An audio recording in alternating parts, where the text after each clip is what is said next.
এক ইনিংসে retired out 10 জন।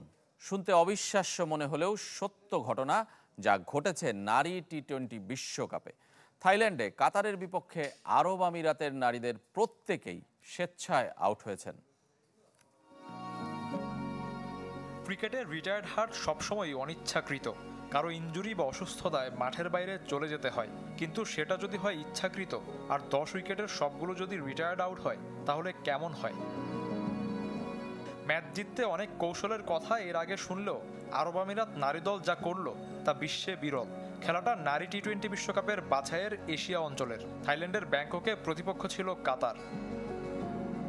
ম্যাচে বৃষ্টির সম্ভাবনা ছিল, আর জয়টাও বড্ড দরকার ছিল আমিরাতের।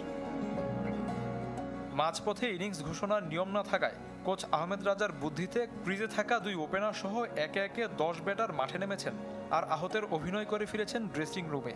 কোনো বল মোকাবেলা করেননি কেউ। 16 ওভারে বিনা উইকেটে 192 রান থেকে সমান রানে অল আউট ইউএই। সেটাই যে কত বড় কাতারের জন্য তার প্রমাণ 11.1 ওভারে 29 রানে তাদের গুটিয়ে যাওয়া বলছে। 163 রানের বিশাল জয়ে এশিয়ান অঞ্চলের বাছাইয়ের সুপার 3 নিশ্চিত করেছে দলটি। সেরা 2 দল যাবে বাছাই পর্বের পরের ধাপে। শাফিউদ্দিন শাওন, চ্যানেল 24।